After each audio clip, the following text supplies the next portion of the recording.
प्यारे दोस्तों, एक औरत कहती है कि मेरा शौहर किसी वजह से लंबे वक्त के लिए गायब हो गया। हमने उसे तलाश किया लेकिन वो नहीं मिला। उस वक्त मैं एक बच्ची की माँ थी और मेरे वालिद भी हमारे साथ रहते थे। हमारे घर में बहुत तंगदस्ती थी और अक्सर हमारे घर में खाने के लिए कुछ नहीं होता था। अगर दोपहर को कुछ खा लेते थे तो रात को भूखा सोना पड़ता था।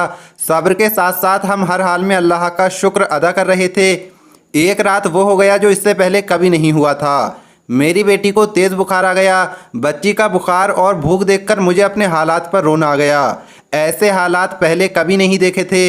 बेकरारी हद से बड़ी तो मुझे अल्लाह पाक का ये कौल याद आ गया कि भला कौन है जो बेकरार की इल्तिजा कबूल करता है जब वो उससे दुआ करता है, और कौन उसकी तकलीफ़ को दूर करता है। जी हाँ, हर किस्म की तकलीफ़, चाहे वो भूख की हो या बीमारी की या गुर्बत व इखलास या गुनाहों की। कौन है उस ज़ात पाक के सिवा जो इन सब तकलीफ़ों को दूर कर सकता है। ये सब सोचकर मैं उठी और जाकर वज़ू किया और वापस आकर बच्ची के माथे पर पानी से भीगी हुई पट्टी रखी और नमाज के लिए खड़ी हो गई।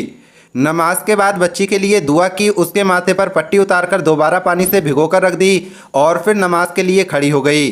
नमाज के बाद फिर एक बार दुआ के लिए हाथ उठाए। दुआ के बाद पानी की पट्टी बदली और दोबारा नमाज के लिए खड़ी हो गई। मैं ये बार बार कर रही थी, इतने में किसी ने दरवाज़ा खटखटाया। हमने सोचा कि इतनी रात में कौन हो सकता है। मेरे वालिद ने कहा कि कौन है, तो जवाब आया मैं डॉक्टर हूँ। मैं और मेरे वालिद एक दूसरे को देखते रह गए कि इस डॉक्टर को किसने बुलाया है। मेरे वालिद ने जाकर दरवाज़ा खोला। डॉक्टर ने आते ही पूछा कि मरीज़ किधर है, और हमने बच्ची की तरफ इशारा कर दिया।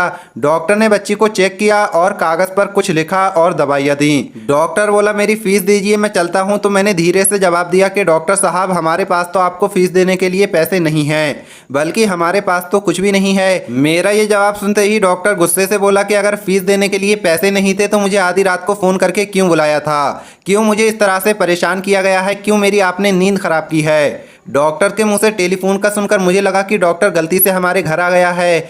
मैंने हिम्मत करते हुए जवाब दिया कि डॉक्टर साहब, हमारे घर में तो टेलीफोन है ही नहीं, हमने आपको फ़ोन करके नहीं बुलाया है। ये सुनकर डॉक्टर ने मुझसे पूछा, अच्छा तो क्या ये आसिफ भाई का घर नहीं है? तो मैंने कहा नहीं डॉक्टर साहब, आसिफ भाई हमारे पड़ोसी हैं। ये सुनकर डॉक्टर थोड़ा खामोश हुआ और फिर हमारे घर से चला गया। थोड़ा वक्त गुजरा तो डॉक्टर फिर एक बार हमारे घर आया। उसकी आंखों में आंसू थे और रोती हुई आवाज़ में बोला कि अल्लाह की कसम, तुम्हारे घर से मैं उस वक्त तक नहीं जाऊँगा जब तक तुम्हारी पूरी कहानी ना सुन लूँ। मैंने डॉक्टर साहब को अपना पूरा किस्सा सुना डाला कि किस तरह से मैं मेरी बच्ची के माथे पर बार बार पानी की पट्टियाँ रख रही थी और मैं अल्लाह से दुआ मांग रही थी। डॉक्टर जल्दी से बाहर गया और कुछ देर बाद हमारे लिए रात का खाना और बच्ची के लिए दवाइयाँ और कुछ ज़रूरी सामान के साथ लौटा। साथ ही साथ उसने हमें यह भी बताया कि उसकी तरफ से हर महीने हमें कुछ रुपए मिलते रहेंगे जब तक अल्लाह चाहेगा। प्यारे दोस्तों, अल्लाह पाक अपने नेक बंदों की हर हाल में मदद करता है। वही है जो हमारी मुश्किल को, मुसीबतों को टाल सकता है। प्यारे दोस्तों, इस वीडियो के बारे में आपका क्या कहना है कमेंट बॉक्स में ज़रूर बताएं। मिलेंगे अगली वीडियो में। अल्लाह हाफिज़।